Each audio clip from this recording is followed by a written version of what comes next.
Greetings, one and all. Welcome to another episode of the show.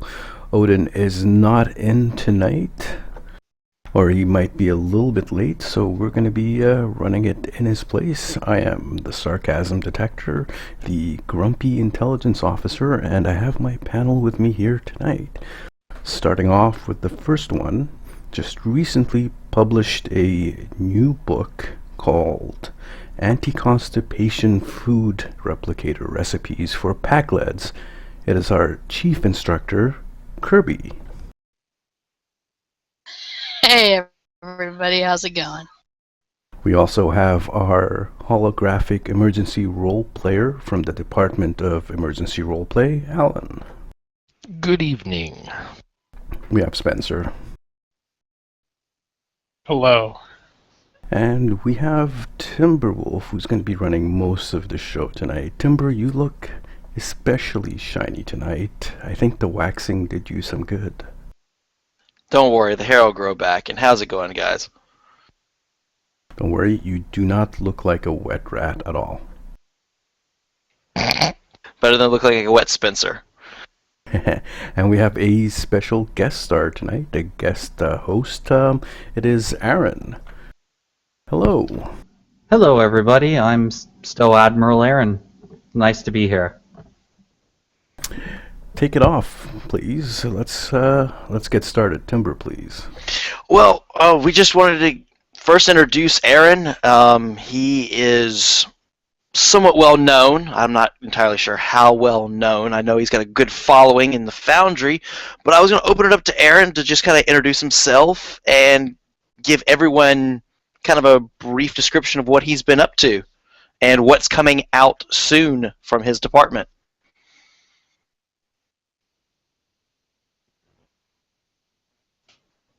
Cue Aaron. Oh, sorry, I lost connection there. Well, I'm still Admiral Aaron on Twitter. I am basically a form of roleplay, I guess you would say, on Twitter. More story-oriented. I do a lot of Foundry-related stuff, and I'm a big Foundry author. I have a trilogy out right now. It's Adrift, Variants, and Redacted 13. It's been out for some time now, and it's very well liked. I'm currently working on a side project right now for 2016, something for the roleplay community. I'm creating a mission, basically a social zone for everybody to kind of get together. Now, it's only going to be a maximum of 5 people, but it's a social zone. It's called Starbase Invictus, and I'm also working on another mission called Invictus. It's also due out in 2016. Both kind of play on each other as a launching zone. Apart from that, I've been pretty much active within the Stoke community since free to play. I've been on Twitter pretty much, I believe, since about March of 2012. And I've been going from there since 2012. Awesome. Well, we are glad to have you here. We've got several topics that we're going to go over tonight, and the typical format is if you have anything to add, chime in. Don't worry about interrupting people. We typically stab each other like the Mirror Universe to get info in to begin with. But we are glad to have you here. It's always nice to have a fresh perspective on our topics. Don't worry, I'll slice and dice everybody. All right. Well, we're going to start off with Alan. I believe we had a AMA with our executive producer, Steve Ricosa, and you wanted to talk about that a good bit because we have the Reddit link here available in the description, and we have it ready for us to look at. But start us off on that topic. How did that go? It looked like it went rather good. There was a lot of good questions. I think the thread was over 250 comments, if I recall, and I kind of went through and just kind of I copy and pasted for my notes like the big questions, and there was about 26 of them. One of the questions that were in there is oh boy, where the hell is it? If we're getting a T6 Audi, and oh yeah, when are we getting a T6 Sovereign and Odyssey? And he answered with, "We have a plan for them." That's all he'll say. There's one big question that I have for people who are lifetime or month to month. Anybody on this panel gold members? I'm a lifetime member. I used to be gold. So yeah, I'm a monthly sub. one question that actually kind of got my gears rolling, and I'm going to pose this question out to the audience who's also gold, is somebody asked, "Are you still looking for ideas for making the Captain's Table station for lifetime subscribers more attractive?" And he answered with, "I'm willing to listen to anyone that has an idea." So I've been kind of busy the past few days, so I haven't really thought of anything. But if you had your choice of what to add or change with that Captain's Table, what would you change or add to make it more attractive or more useful in the game? Or would you scrap it altogether? Maybe a Salami table to the Captain's Table. A Salami table? Does the current map have a security officer on it? All it currently has, if I remember correctly, is a bank, an exchange access, and mail access, and that's about it. Yeah, just toss the security officer in. I'll be happy. It also has a bar that has some special items like if you need, for example, I know one of the DOF missions has Saurian brandy, I believe, and you can get that there. It's one of the hard to find items, but you can get it talking to the bartender there. For me, honestly, I'd say security officer. A custom STF that has to do with, considering we have so many different NPCs there from Mirror Universe, the past, the present, the future, maybe an STF that's custom to that particular region, a space and ground. I mean, that make it more attractive for me. It would be a custom STF with all the marks available from it. I don't know. Just more content that you could play from that map to make gamers actually want to go there. Because right now it's kind of just a social zone that you honestly don't see many people at nowadays. I don't think gold members can get in. I think it's only lifers, maybe. No, it's after gold. it's after 400 days. Lifetimers, yeah. Yeah, I have access to it with month-to-month sub. No, I was trying to access it, and my game crashed during map transfer. Yay! Oh, great.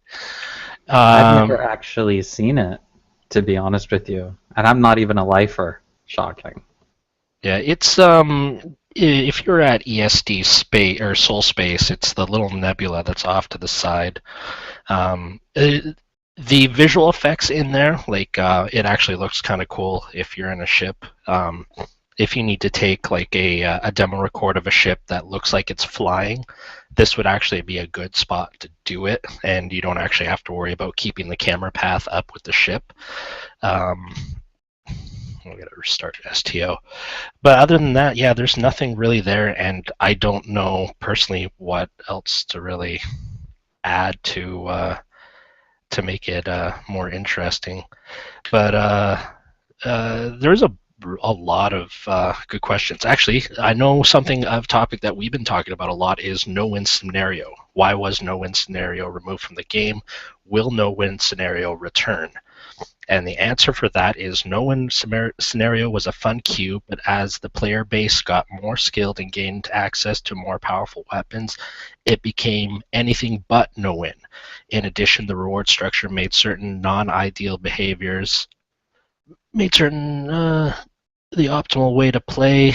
Because of the way the queue was built, it couldn't be easily fixed, so we chose to scrap it instead. That broke my heart a little bit. So is that them suggesting So in other words, bringing back a new itineration, or are they just scrapping the idea altogether? that sounds to me like they're scrapping it all together. Well, they said they would bring it back in some form or another. They've said that multiple times, but Possible win scenario. but they've said that about Terradome and some other stuff, and they've never materialized again. So take that with a grain of salt. What was that exact quote that he said, Alan? The exact quote was no-win scenario was the last sentence? The last sentence, yes. Because of the way the queue was built, it couldn't be easily fixed, so we chose to scrap it instead. Sorry, the sentence before that. Oh. In addition, the reward structure made certain non-ideal behaviors the optimal way to play. That is copy-paste. I think there's a little structure problem with it. Non-ideal behaviors. Here we go again with that. This annoys me a little bit when they say stuff like that. At least it's not as bad as the previous executive producer who just flat out said, players are exploiters. But this is pretty much borderline. Yeah. Oh, like AFK MIA? Well, don't get me started on that. I asked the question about gifting. I saw that. Yeah, and his answer on that was we would love to do gifting. It's something the game team itself can't implement, but we've had on our core software wish list for a while. So of course I didn't do a follow-up question of, well, when is this, when will there be a core software update? I don't imagine it is anytime soon, unfortunately. Yeah. I do remember seeing one question that did not get answered, and I understand, even with its openness, he may not have been able to get to every question, but it was one that we've actually posed on the show quite a bit, and it was the account unlocks for Lobby and lockboxes. If I remember correctly, Spencer asked that question. Yep. And he didn't get an answer on that one, which was a little disappointing because I would have liked to have known his direct thoughts on account unlocks for Lobby and lockbox ships given their rarity. So that was a little disappointing, and maybe we can have another opportunity to ask that question to him directly in the future. The one that I was mainly curious about, though, was my final question, which was any updates to cross-faction armadas or expanding the armada beta and gamma slots? They said that would be possible, and we haven't heard anything about that since 10.5. Cross-faction armadas. Yeah, there was a bit of talk about that. They were dropping hints about cross-faction stuff like armadas or even teaming, but we haven't seen anything since then. It's been a while. And then they were also saying that they could expand the amount of beta and gamma slots, which would be pretty handy. For the PvP folks, there was somebody who asked some PvP-related questions. Are there any plans for PvP deployment? And what are your thoughts on the current state of PvP? So, to the first plans for PvP development, it regularly comes up as an option for future season development, but it hasn't actually made it onto a schedule as of yet. And his thoughts on the current state of PvP is it's small but has a very loyal following. Loyal? More like obsessed, I would say. Or cult. Very obsessed. Cult, yes. Obsessed, definitely obsessed. See, a year ago, I would have said it had a loyal following, but with some of the changes that have entered the game, the loyalists have left, and just the crazy people obsessed have remained. Yes, I said it. Deal with it. I was surprised that I didn't see any Foundry-related questions, though. So I'm gonna pose this question to Aaron. If you had any Foundry questions that you could have asked Steve, what would have they been? Well, there's several. Oh my goodness, you're just diving in there with me. Foundry, wow, big topic. Most importantly, I guess. You cut out again. When they come available, can we get... Oh, am I cutting out again? Yeah, could you start that from the beginning, please? Sorry. So when it comes to Foundry, that's such a huge topic because there's so much that we would want to see in terms of it. I think the most importantly things are are we going to get a revamped Foundry system? Are we going to be able to see something closer to what Neverwinter has? But the idea is I don't think we're going to get that. Assets, NPCs, clothing options. You could imagine it. We want to create it, and it's such a huge topic, which is why I let the experts in the Foundry. And you cut off again. We lost you. Oh, there you go. I'm back. Yes. Okay, let me see what I can do to stabilize my connection. I think it's my connection. Give me a second, okay? Take your time. I think we'll come back to the Foundry talk later. I think. Yeah, we can bring that back in, or we can always pose those questions in the Reddit forum. But moving along, we have something that Alan's going to head up again. Alan's popular in the first part of the show. Saw something about a guest blog submission being posted by Laughing Trendy when it comes to the winter event. Now, can you describe that for our viewers tonight? Yeah, so Trendy put up a post on the Stowe forums. I gotta clear my throat. And so she is looking for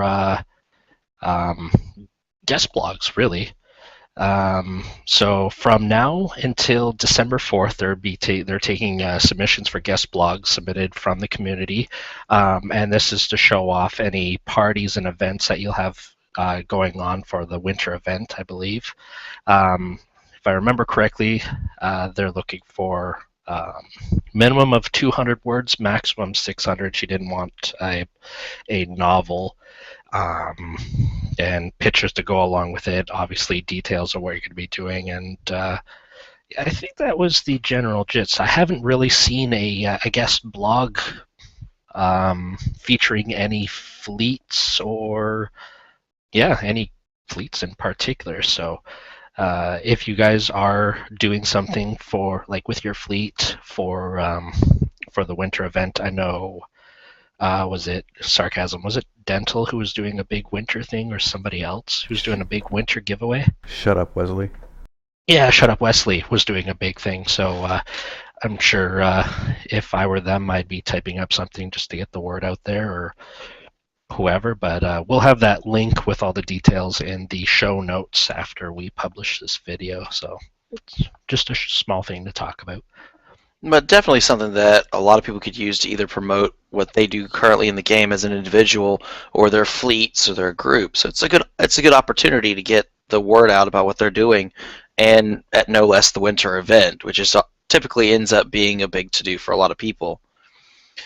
We'll touch briefly on our featured videos this week, which are PvP videos. Our first one is SOB versus Astro Zombie. We'll have the link in the description. Something about Astro winning? Wow, question marks on that one. It's going to have to be a must-watch for a lot of people. We also have a couple of videos up from Cam from his old school PvP. Yeah, hold on. We'll get to my videos in a second, but Kirby. Now, those of you that were watching last week, you heard me tell Sob when he made the comment about being a casual player last week. I accused him of being an elitist DPSer. After watching this video and seeing him get his clock cleaned, I take it back. I apologize. You are indeed a casual player.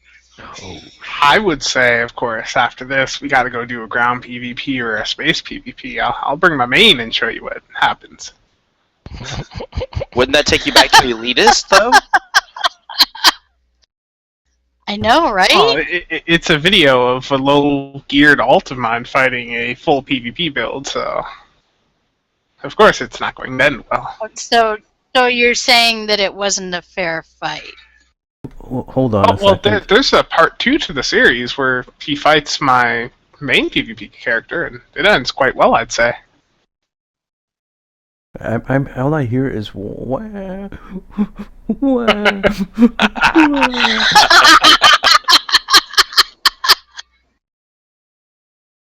Those tiers are really good. They are. They're gonna fuel Astro's ship for a while. I know Astro's feeding on those tears right now. It was glorious just seeing Spencer being blown up again and again and again and again. Wasn't that It by- was. Wasn't It that was. by a budget build as well? Probably So was. I I'm believe not one to so. talk because I would get my arse handed to me in PvP. I am not a PvPer at all. And as we see, Astro is in the chat going, QQ. Hey, Astro, It's glad you could join us. delicious, QQ. Oh, we seem to have lost Aaron. You should be able to log back in with the same invite as before. There he is. Okay. Welcome back. Yes. All right, so is that all we have for our PvP, or do we want to taste a little QQ for a little bit longer? Well, there was. So we have a how very, we much- have a very actually- serious topic coming up next. That's why I'm asking. We actually We do. did some nice ground pieces, and Astro quite enjoyed that, but unfortunately it wasn't recorded, which makes me sad. Yes, it wasn't. Now, I do have a question, Spencer. On that rematch that you talked about, just how much cheese did you have on that ship? Well, I had Fire at Will plus Embassy consoles, which are completely shield bypassing, so goodness. pretty much you use those in PvP with fall, and, well, you win. And then there's that lovely attack pattern Lambda, whatever it's called. It's quite handy. Odin loves it. I'm sure he does. Plus, anyone who so floats now as you- well. So now you've heard I- it, folks. He has indeed admitted to using cheese. So the next time he says, I don't use cheese, we can refer to this comment. So that's the one video. It's going to be posted in the link. We're only showing the first video in the series. We're not going to show the other ones because they're kind of boring. Yeah. The first one is really a lot of fun watching Spencer blow up. Wow. And I also Yes, it is.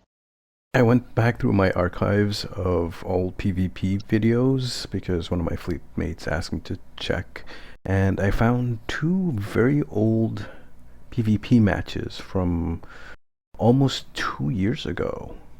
One's from February of 2014, the other one's from January of 2014, and I posted those on my YouTube account.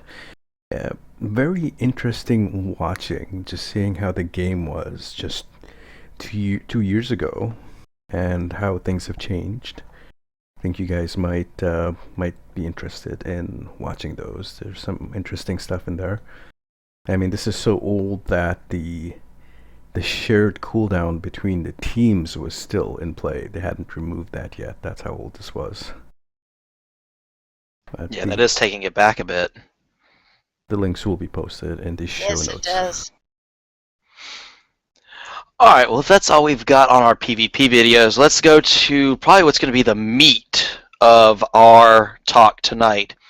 And that is the Jupiter class carrier. The carrier that we picked the design, they started to model it, they've built it, and they've already released the stats for it.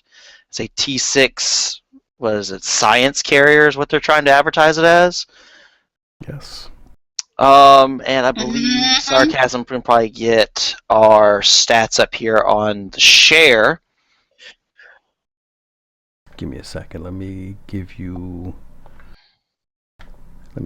thing to share, which I don't know how to do on this thing. Let me see here.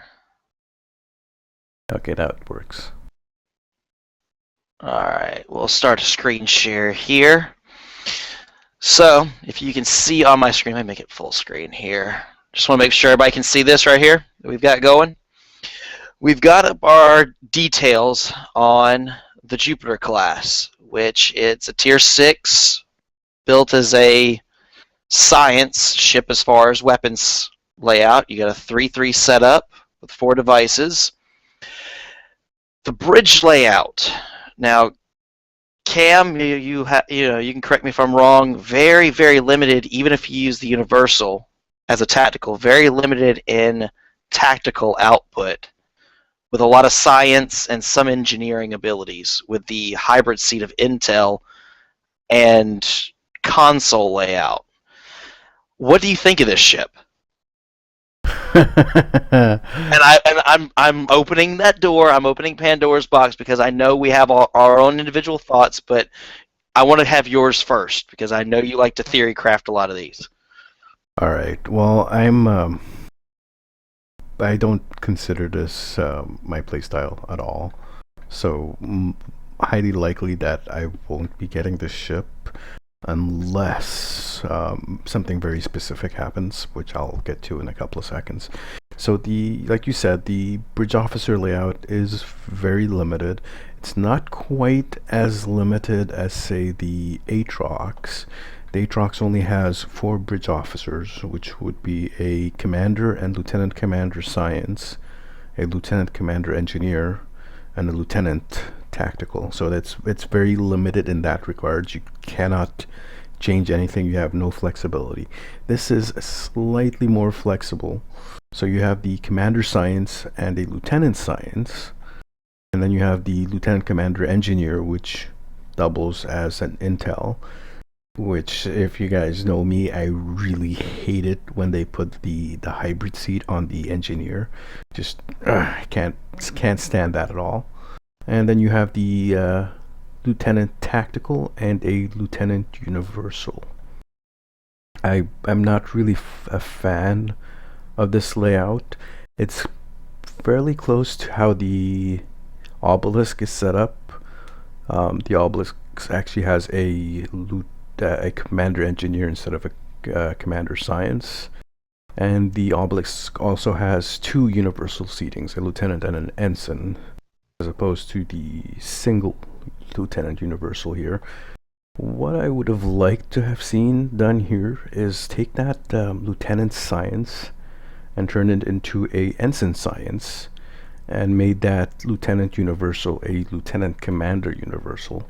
That would have really given the ship a lot more flexibility.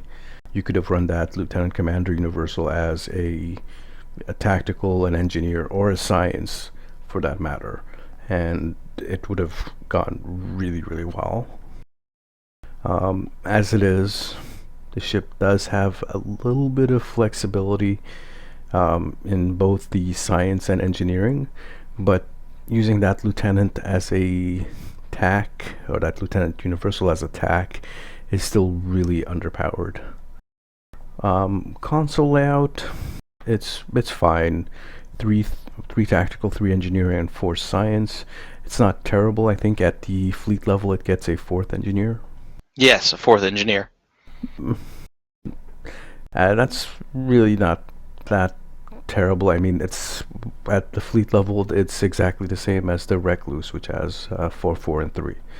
So it's not anything really bad.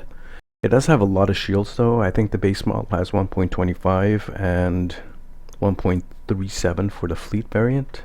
1.375, yes. Okay, I was off by 0.005. Sorry about that.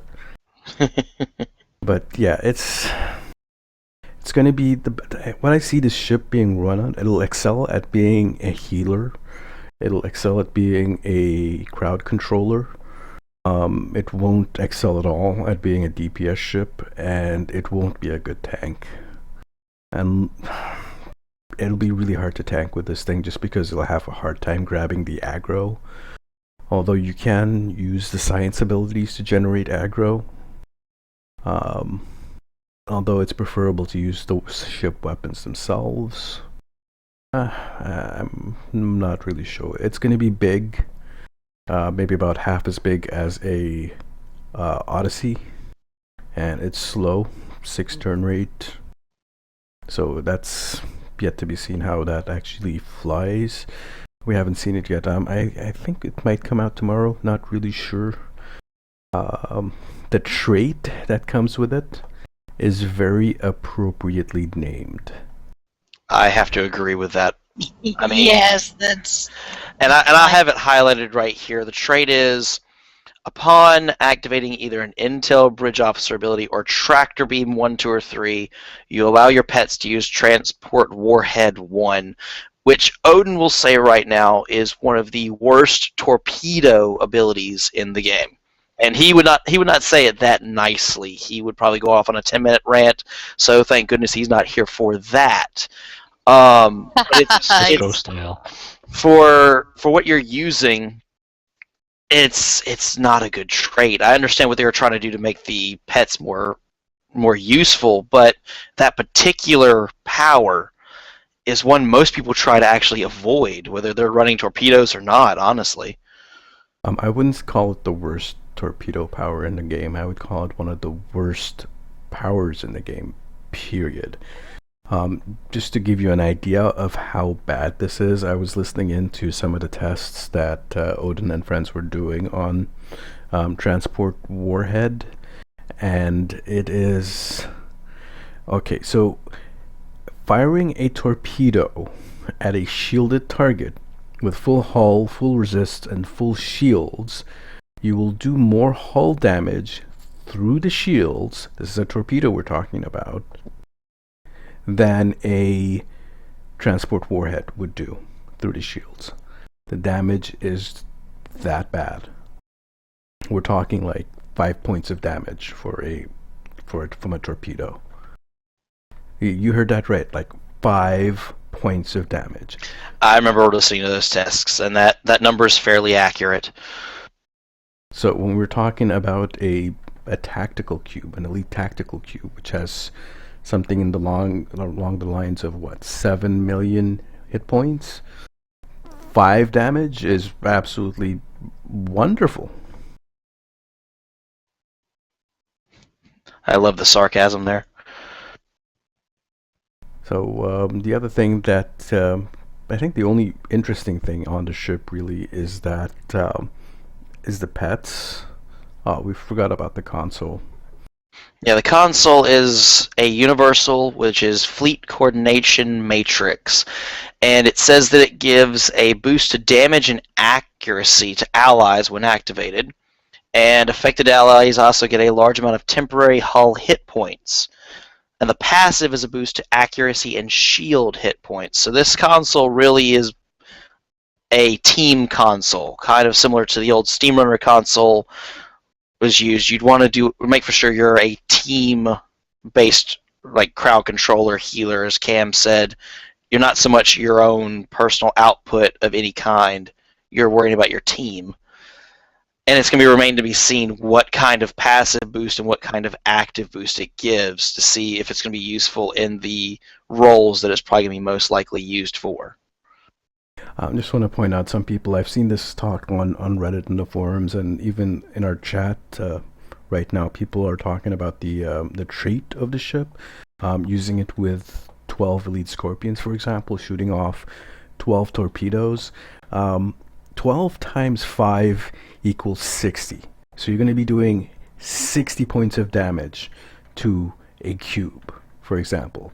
It's useless. Just, it's bad. Yeah. Just, I don't know what they were thinking. And, it's a good thing Odin is not here tonight. He's still running late. Because, I'm telling you. Ooh. Yeah, he did the tests on these things, and I listened to him do the tests on that power, and yeah, let's just leave it there for the moment. But we can move on to the pets, which are, of course, heavy on the phasers. Right now I'm looking at the advanced Callisto Light Escort. That's the name of the pet, the Callisto Light Escort. And it comes with quad phaser cannons, a dual heavy phaser cannon, a torpedo launcher, all forward weapons, and 2 phaser turrets in the aft. So it can focus a lot of damage forward with, on the advanced level, Torpedo High Yield 2, Cannon Scatter Volley 2, and Scratch the Paint. To me, it seems like a decent pet.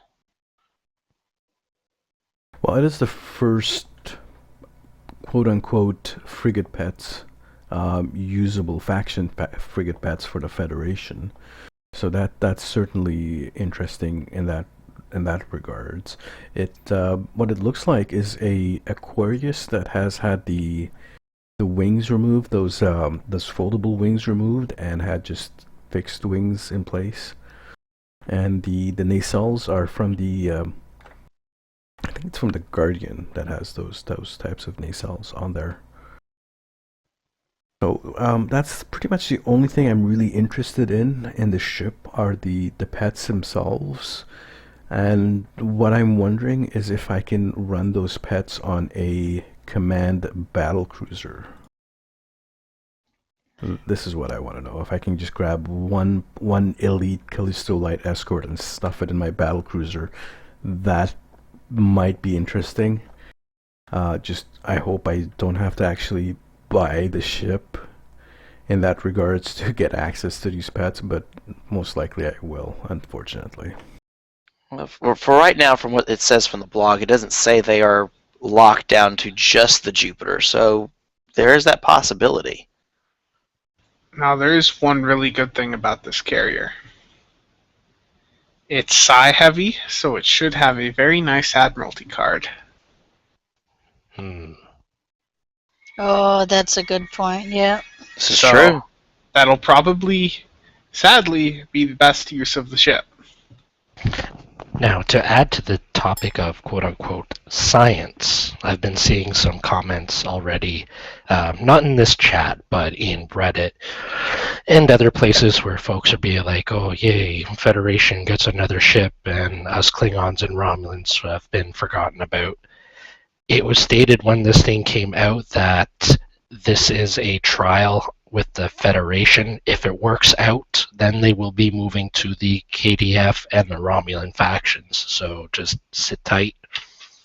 It looks like this system went through really good, and I expect them to be doing it for the Romulan. And now, do you think they'll have a whole new voting system for Romulan KDF, or are they just going to reskin the ship? I mean, going on what they've said and what was hinted at, I'm thinking they're probably just going to do a similar voting system as they did with the Fed carrier, but they're going to add to it to give more customization to the players. After all, this was the test run to see if it would be popular, and it ended up being very popular. I would honestly hope they would add in things, maybe 5 or 6 different bridge officer layouts to pick from. Just add an extra level of customization in the players' hands. In my opinion, the more customization they give to the players, then when the final product comes out, if the players are upset, they can honestly say, well, you picked every aspect of this ship, so you're only unhappy by the choices you personally made. And I think that would be a good idea, just because the players would actually get to pick what they want, and it would be less likely they'd have a gripe about a starship just because they picked the skin on it. You know, I thought there would be more voting aspect to this. Like, I thought there'd be like maybe some sort of voting scheme on like different preset bridge officer layouts and stuff like that. But no, it was just the design, and then boom, here we go. Yeah, I think that was just them testing out initially how it would go. I'm honestly hoping, from what they've talked about, we'll have more options with the next one, with the Romulan and KDF versions, that we'll have a bridge officer layout selection we can vote on, console layouts, maybe, depending on what the ship is, just weapon layouts. I mean, you can do anything. They could give it to where we choose the trait at the end. But it does open the door for them, because this initial test did go well. So with it going well, they see that they could add to it, and the community would be just as engaged, if not more, with the more options they could choose from and vote on. Yeah, I think a lot of people were a little bit upset that this isn't a copy-paste of the Anoraks, or even a copy-paste of the Scimitar. I think pretty much every single new ship that comes around, if it's not a copy-paste of the Scimitar, people are going to, get pissed off. But in this regard, you have to keep in mind it is a carrier. It is not a science ship. So it doesn't get the secondary deflector, it doesn't get sensor analysis. The only thing it gets is the wonderful target subsystems, which are, fantastic. As for the Admiralty cards, the science carriers usually are split between science and engineering, so it's not going to be terribly science heavy as you would actually expect it to be. It's going to be a little bit split, which are the rest of the carriers are the same way. I mean, even the Narcine is split between tactical and engineering. It's just how carriers are. This is true. Well, Cam, do you want to speak on this next one that I've got in the notes, or do you want to bypass it? Actually, I just want to I want to bring Aaron in here and see what his opinions, what are his thoughts on the Jupiter ship.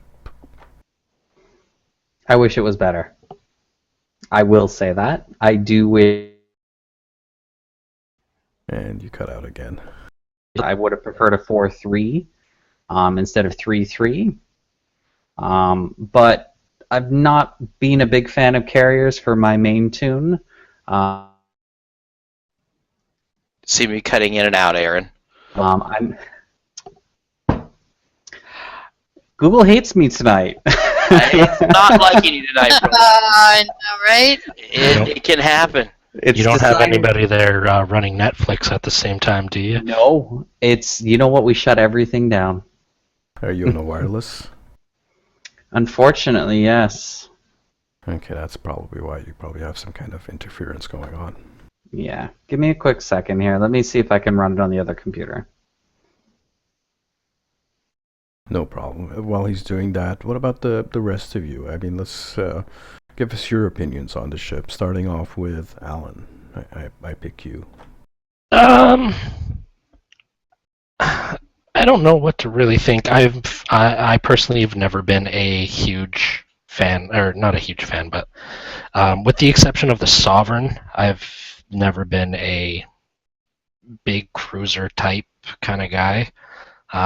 Even on my engineer, I stick with the Avenger. It's a tough little ship. It's got a good turn rate. I don't have the patience to wait for a freighter to make a 51-point turn in an STF. I just don't. It looks cool. I'm debating whether or not I'll get it and try it out, or if I'll just wait to see what other people say about it. So, yeah, I'm indifferent at the moment. Spencer, are you going to be spending $30 on an Admiralty card? I just might.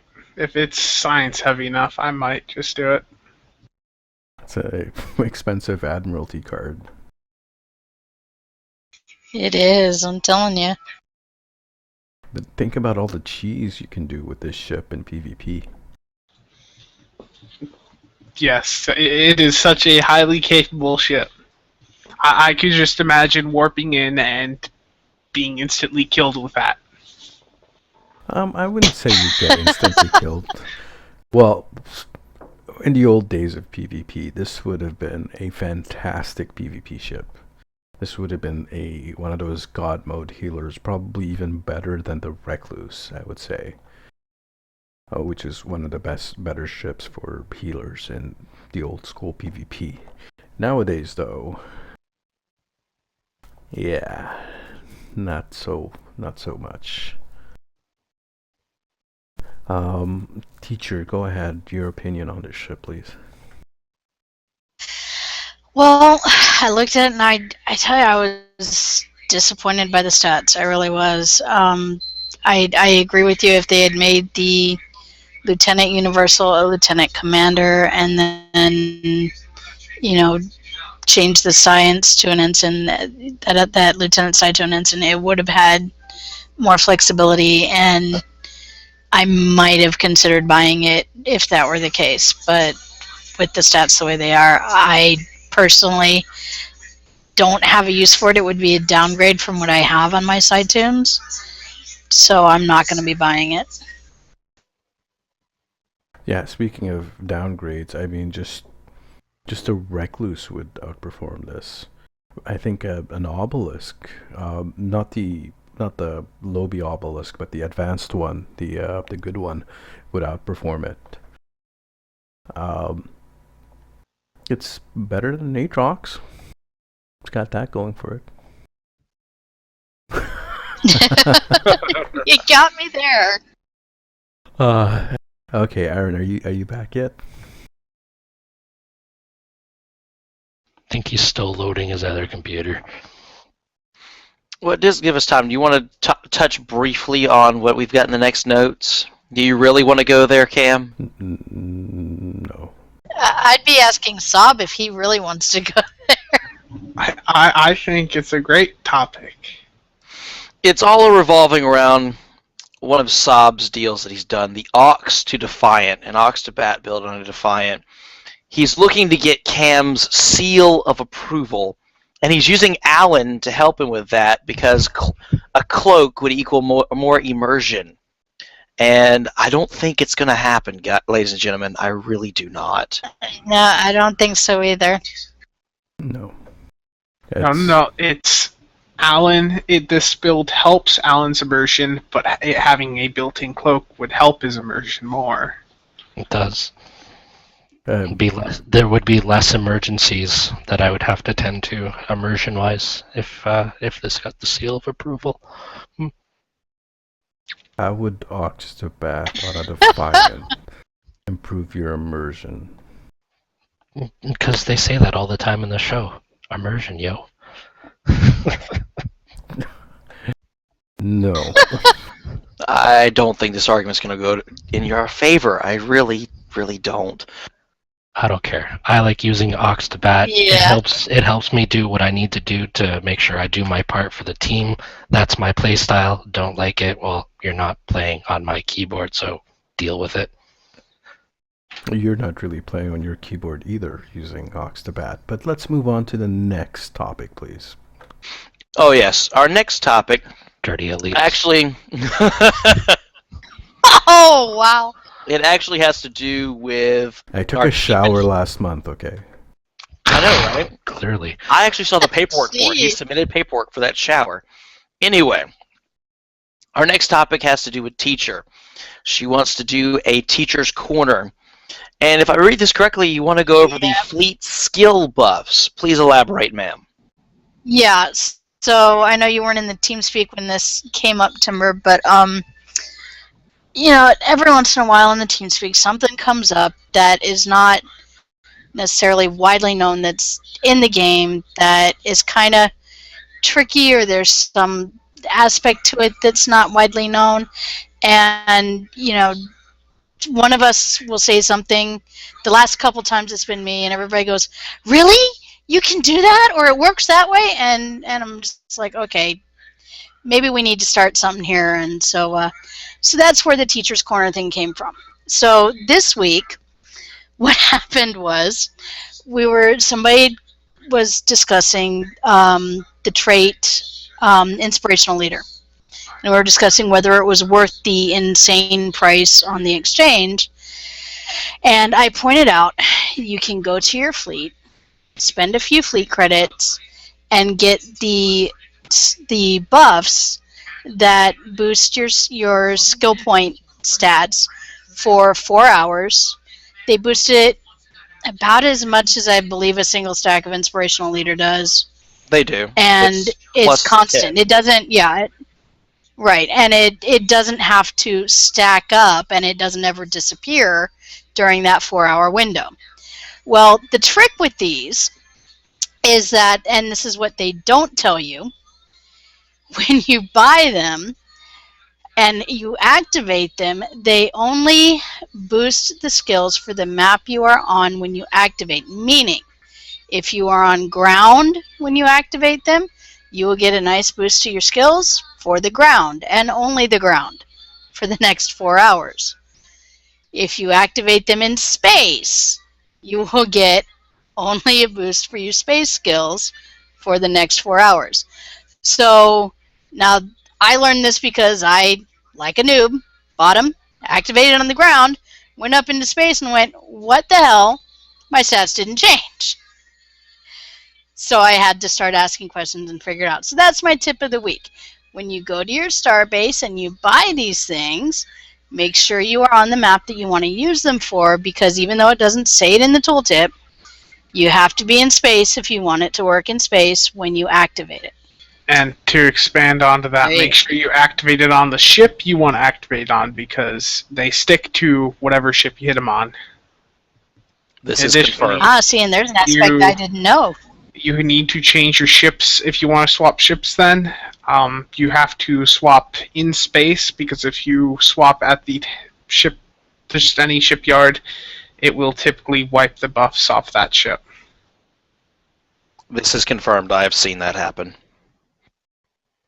This is actually some really good tips here. I actually cannot recommend these enough. I absolutely love them. I really go through them really, really quickly, and I think I managed to empty out my fleet's provisions in regards to these buffs. I use them so much.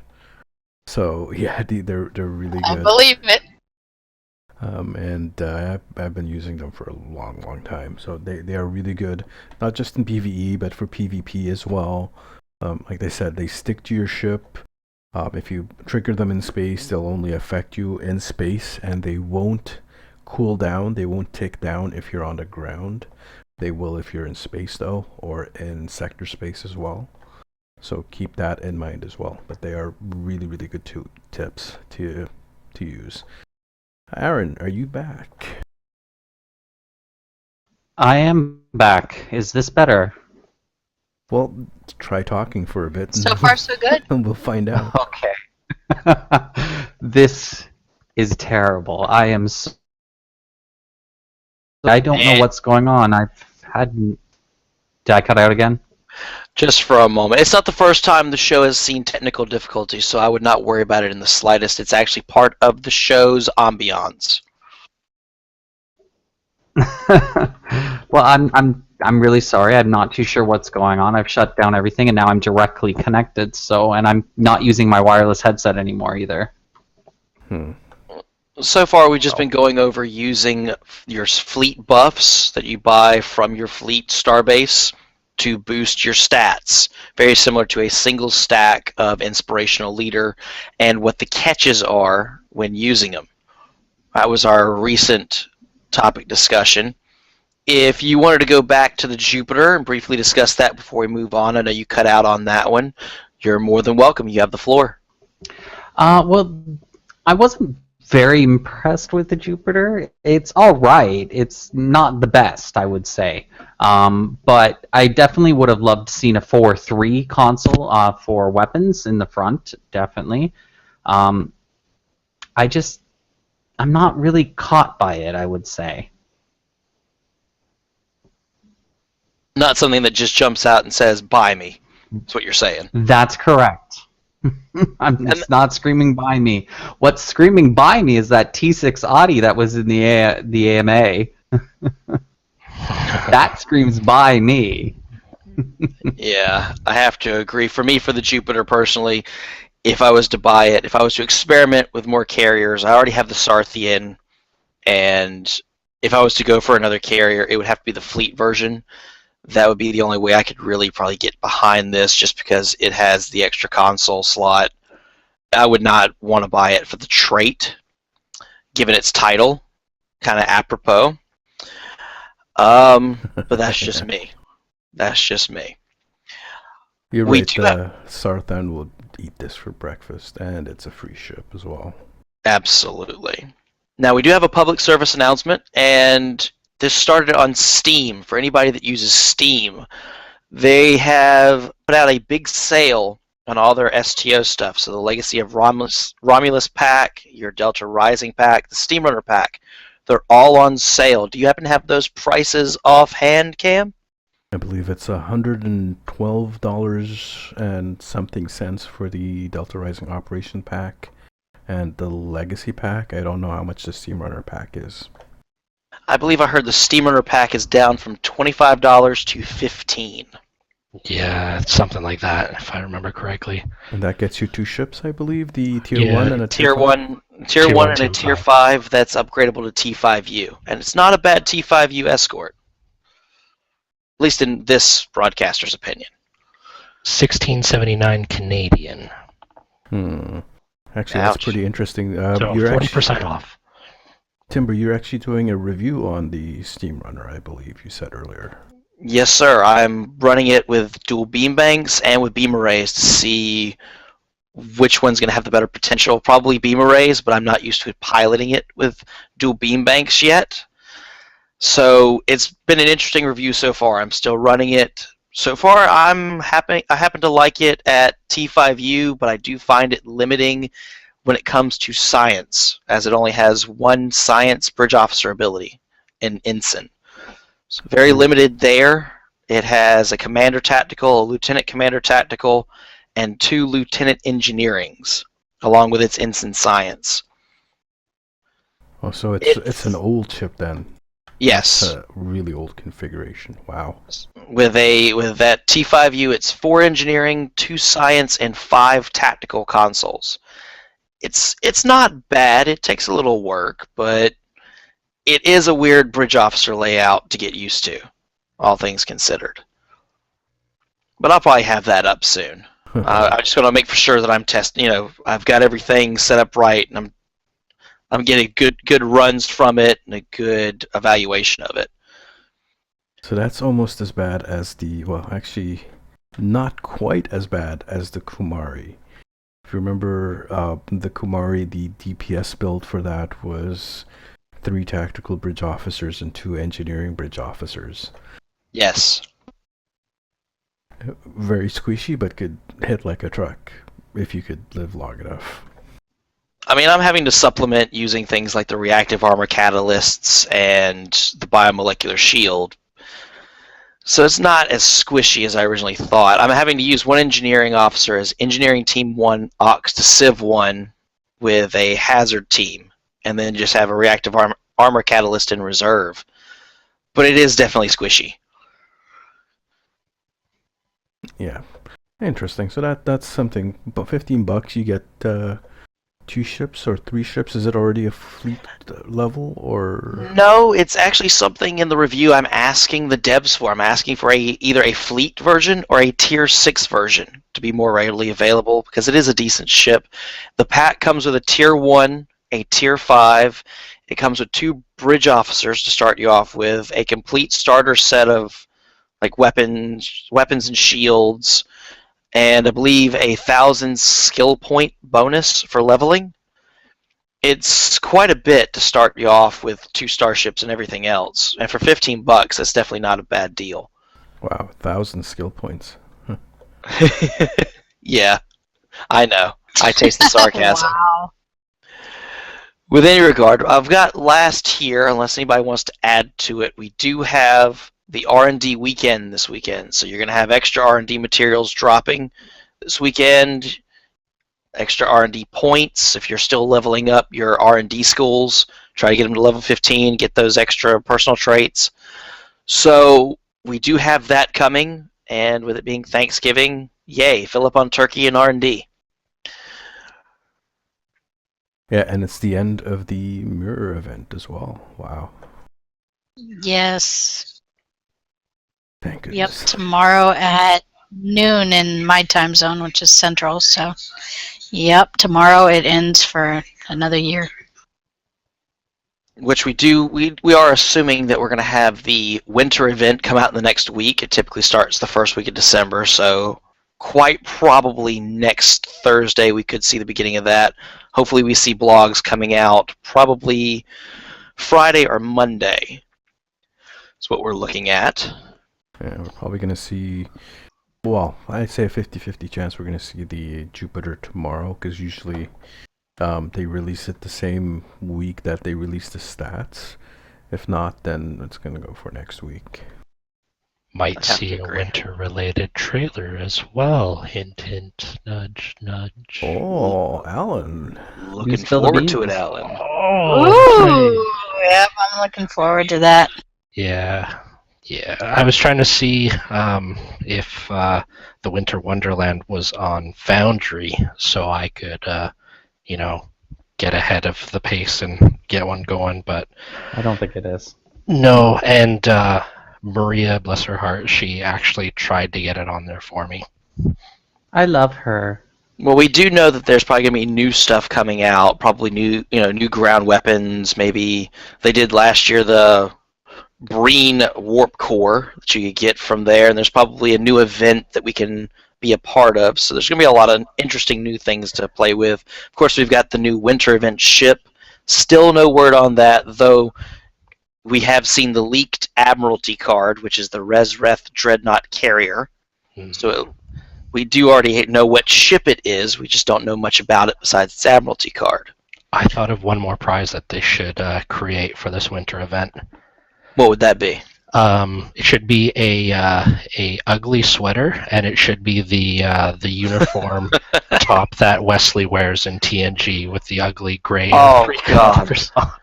Oh my God! That is beautiful. No. I would tag Wesley sweater. We're gonna make that a thing. I would buy the shit out of that and put it on all my characters and rock it everywhere.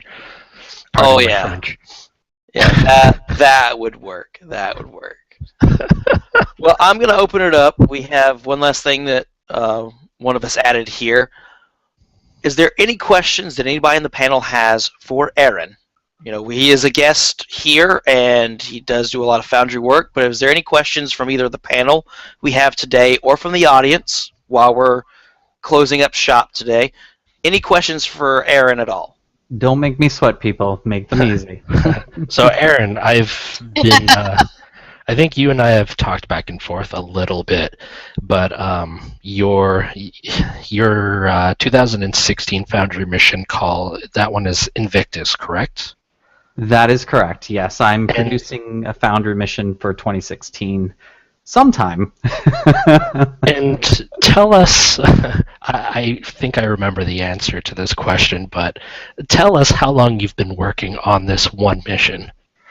Oh, wow. This one mission, I pretty much started developing right after the Redacted 13 came out. I would say I gave myself maybe less than a month between Redacted 13 and started working on Starbase Invictus and started kind of storyboarding the idea. It's a different process this time for me. The process in the past has been I've had complete control from day one of what I'm building, what I'm writing, how I'm designing it, the characters involved, the story behind it, the lore. It was all me and my co-writer who plays a part in my missions. Her name is Admiral Hyatt. She's done all the editing for me and my grammar and my spelling because let's face it, sometimes that sucks for me. So it's always good to have somebody look over your stuff. I learned a very valuable lesson when I first published Adrift the very first time, and I got reamed for it. My spelling and grammar was just not there. So ever since then, I've made sure before I release anything, it gets reviewed. So I started earlier on, I would say maybe July. I started kind of looking at this definitely July. And I kind of said, I want an idea, but I said it has to be a big concept because I said I wanted to do something special for the 50th anniversary of Star Trek. And I said to myself, I want it to be this, and I want it to be that, and I want it to be philosophical science fiction, and I want it to really make the player think, and I've got to figure out a way to make it philosophical science fiction, but yet incorporate an aspect of combat, and make it sure it's not too long, and it's got to be short, and I don't want it to be a multi-trilogy like my last series. I want it to be a one Foundry mission to celebrate everything I like and what I think about Star Trek. And I pitched the idea to my editor. I said, hey, I've got an idea. Let's do something big, but I want you involved from day one. And boy, was that a bad idea. No, I'm kidding. I love her to death. She is my best friend of almost 10 years. She is a Star Trek geek like me. We talk Star Trek. And it took some twisting, and we're kind of looking at things and to really nail down the concept behind the story, that didn't happen until less than a month ago. We actually had no idea what we were actually going to write. We had little bits of pieces here, and I had designed some nice little cool maps, and I had some concepts a little bit here and there saying, oh, that'd be nice to kind of incorporate somehow into the mission. And I never had the concept nor the story until about 4 weeks ago.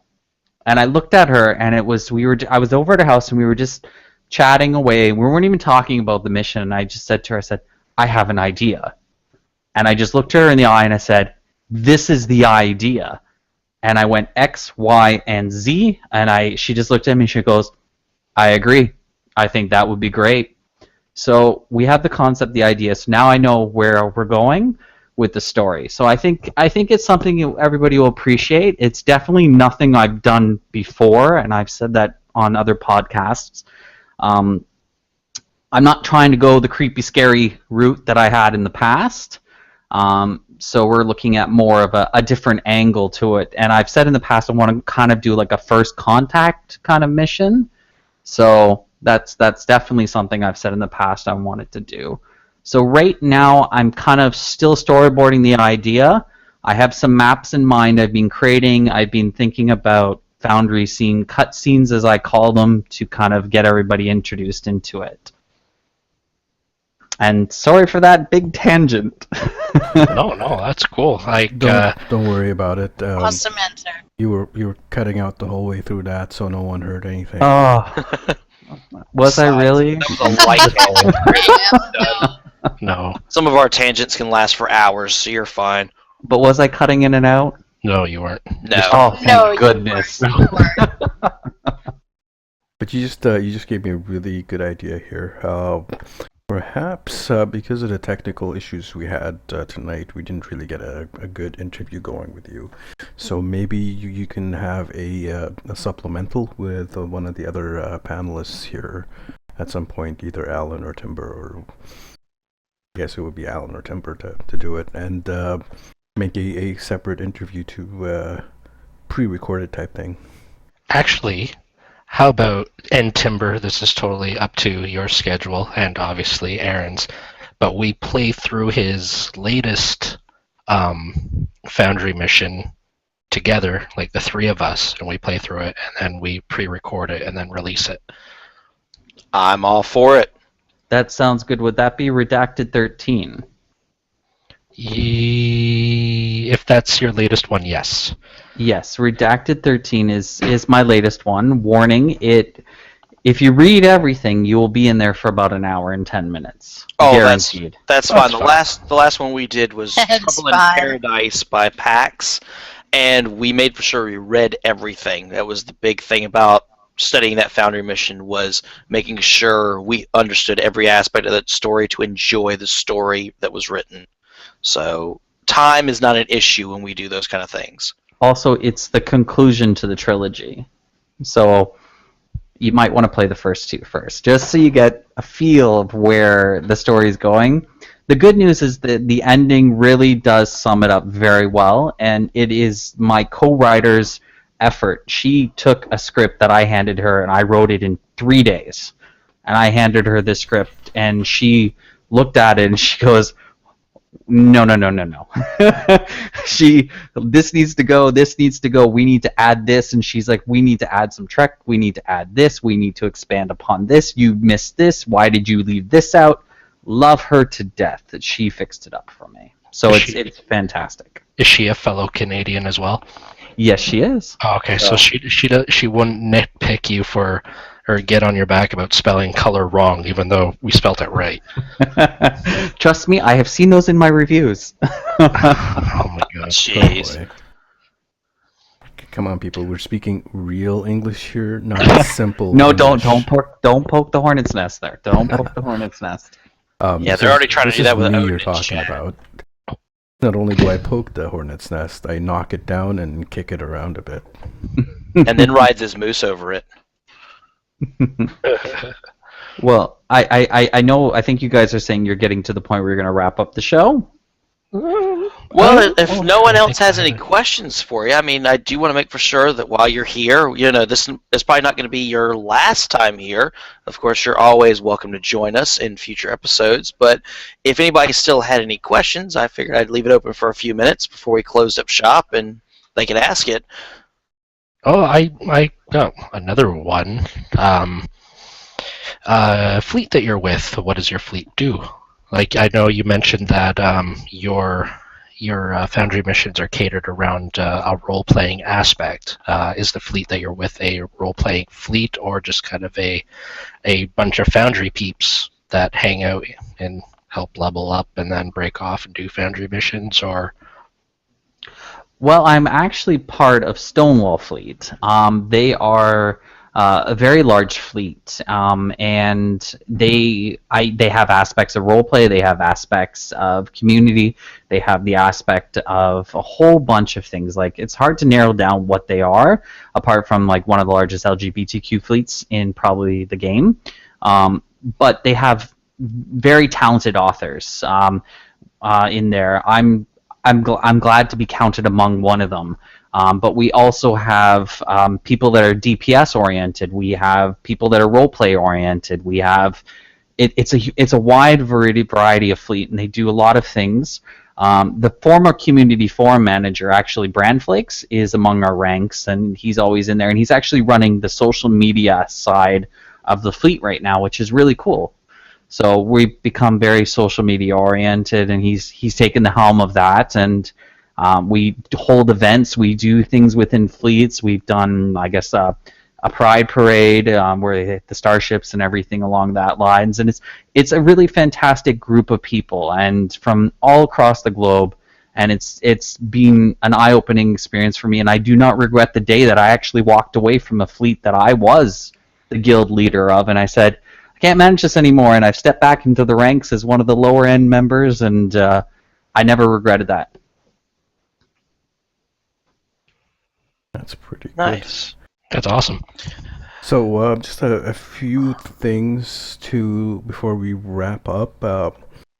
Teacher is actually working on a project. Could you give us some hints on what's coming up? Yeah. Well, since I've joined the show, we talked about something that I can do on my own, since all of you have your own channels and whatnot.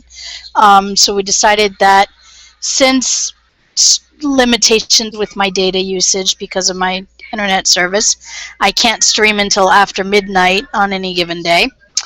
I'm going to be doing a DPS After Dark, a mature themed kind of live stream, and basically it's going to be all the crazy crap that we do in the TeamSpeak, no holds barred, uncensored, live in real time. So what I've been doing for the last couple weeks is recording the TeamSpeak conversations. Everybody's been aware that I've been doing it and pulled out some really good clips. We were just discussing it in the show chat. One of them was Odin went on one of his full Cisco rants about, I think it was about JJ Trek versus old school Trek. Something like that, yeah. And the moment just moved Timber, and he just started singing the Enterprise theme in the background of Odin's rant. And it was just gold. And I caught it on tape, and I've got the clip. To be fair, I was just on that first week of being sick, so I was under the influence of various medications. But I listened back at that clip; it was flawless because I was just whispering the Enterprise theme, and the fact that I could remember all the lyrics perfectly while he's going off on a full Cisco rant was amazing. It just fit beautifully. Yeah, it really was. It really was. It fit beautifully, and that's just one example. There's a number of different ones. I'm putting together basically highlights with some explanations of a little bit of background for the clips to kind of give a feel for what you're going to get if you tune in while we're streaming live, and so look for it. We'll keep you posted on when that's coming out. And the other thing I did want to say while I've got the floor is one of our friends tonight logged in mentioning that there was a problem with his graphics card, and I believe it's the AMD, the new update for the AMD cards. Yes, it was Do something. not update it. If It you was play mentioned by Stone, Wayne because- Bruce. You reminded me about it. The new update, the Crimson update for the AMD Radeons, is actually causing a crash for STO. So probably best to stay away from that update for the time being until that can be addressed with their customer service and tech support. So be mindful of that. If you do update it, there are things that are possible to probably get around it. But overall, probably best just to forego the update until there is a patch for it. Cool. All right, so one of the last things here I want to bring up, we have been doing some small giveaways here and there. I'm not sure if everyone's did their giveaway part, but I think I've decided I know what I'm going to do for my particular giveaway here on the show. I think I have about 20 keys to give away. So I've decided I know what I'm going to do. The competition for this is going to be very, very simple for those of you listening right now. I'm going to have a competition. I want a screenshot. And the winner of the screenshot is going to win 20 keys. Can I enter? No. Fuck. I already entered. I have a nice picture of the Nox to Defiant for you. You're automatically banned. Sorry, sir. Oh wow! So, and it's gonna have a theme. The theme is I want a screenshot Sexy Romulans. of a Fayette with beams. So, Oh God! Why would you Yes. trigger Odin? Odin Why would you is trigger gonna Odin? kill you. so the best Everybody run and screenshot- hide! Oh God! There Best will be screenshot. no end to the Cisco rant from that. Odin's just gonna have to deal with it. But yeah, so 20 Oh my keys to the winner of this competition. We're gonna run it for 2 weeks. I think is fair enough. That should be fair. And I want a screenshot of a Fayette with beams. And the best one is going to win the keys and make it really good. I mean, really good. Like blowing up a Defiant, for example. That would be perfect, something like that. I So- will Oh find you. man, insult to injury. Why one Defiant? Make it 5. Or 5 Defiants, whatever it is. Oh, so I no. leave it to your Our imagination. guest is gonna die. Wait. Come back. Is it my Defiant or Odin's Defiant? Both, if you can manage to pull it off. I saw that coming. Bonus points if you put the AP Torp in there somewhere. I see some people Oh, asking how do you man. screenshot in STO. I do actually have 2 how-to videos on how to do awesome screenshots in STO using either in-game commands or demo record if you're feeling brave. Check my channel, and there should be a playlist because I can't link anything in this YouTube chat. But check my how-to videos, and I explain the different commands in there. So you can change your field of view in-game, or how to take a demo record file, load it up, and then run the commands in there, and how to position your camera and get the best out of your shots. And I also have a giveaway to do too. I haven't really figured out what I'm going to do.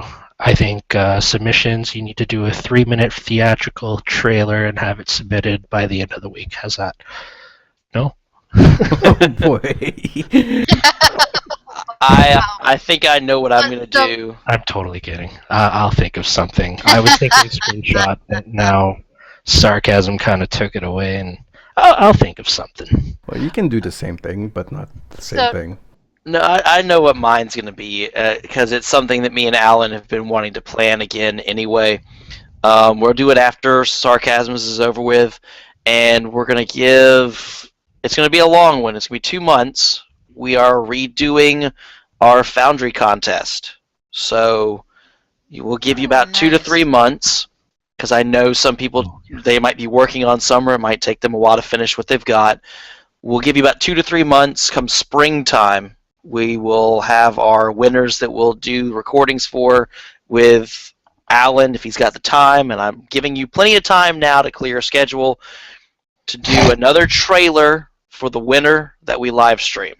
And that person that wins will get the 20 keys as well. So that's how I'm going to do mine.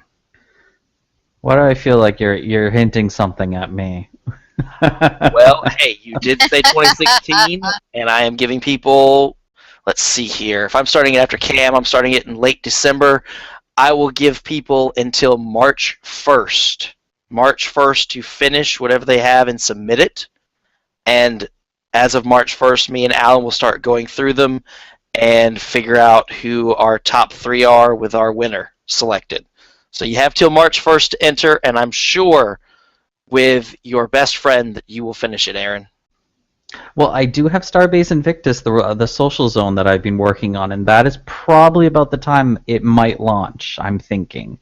Or earlier. It all depends how quickly I finish it off. There's some bugs right now in the Foundry, and primarily around teaming in the Foundry, which has basically driven me nuts, but I think I have a good handle on it now. You know what grinds my gears about Foundry is how when you make a costume for an NPC and you try and do demo record files, it doesn't load up in the demo record.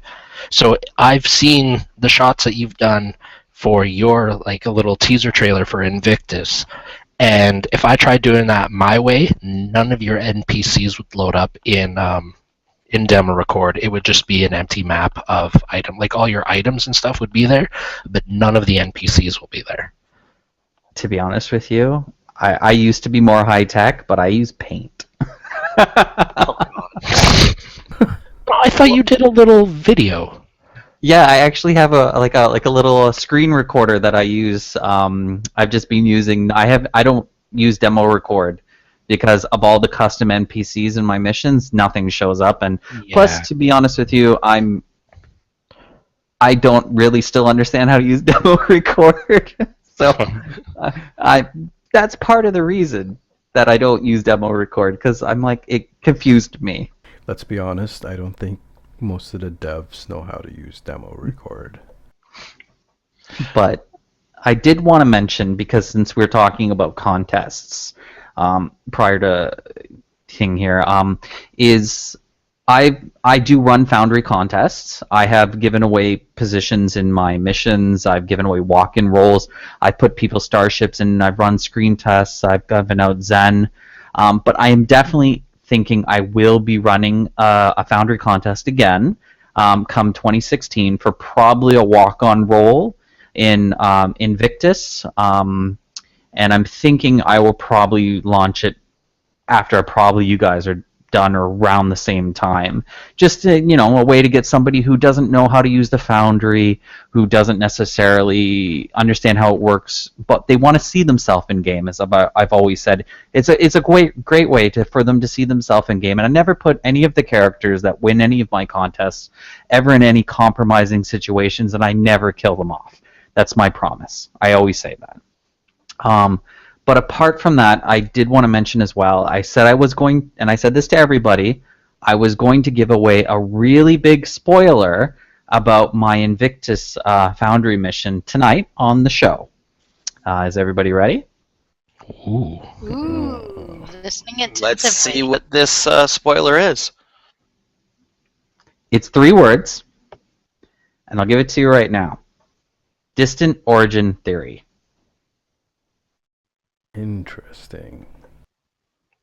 Very interesting. So I like it already. So dinosaurs with laser beams? On their heads? I'm not saying anything else. And you could take it whatever way you want it to be taken, but I'm going to tell you this right now. When I explained it to my co-writer, she looked at me and she said, I did not see you going that way. Yeah, that is certainly interesting.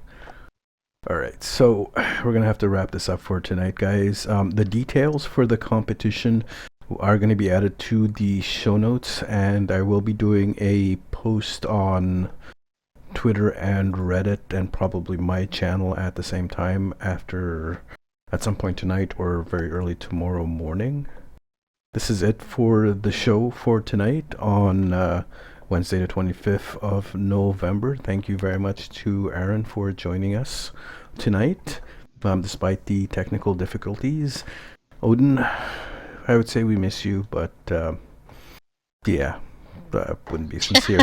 Do you want me to try and do an Odin impression? Yeah, try doing an Odin. Beams on a fan! Oh my god! Pimp that motherfucker! Thank you for watching the show. There is your own impression. There we go. New Yorker for the win. Wow. Oh my goodness. No, well, Nothing but love, Odin. Nothing but love. yeah, just joking there. He had actual real life work, so he said he was gonna be late, and he's probably still at work. So Oh. Yeah. One very important thing to all the American friends. Happy Thanksgiving. Be safe during your holidays. Don't drink and drive. Spend time with your family. I hope you guys all enjoy it. And don't get trampled at any Black Friday sales. Please stay safe. Unless you're wearing a red shirt. Yeah. oh boy. Oh. I see what you did there. So have yourselves a good night, people, and we'll catch you again next week, next Wednesday. Good night. Good night, guys. Good night. Good night. Night, folks. Good night.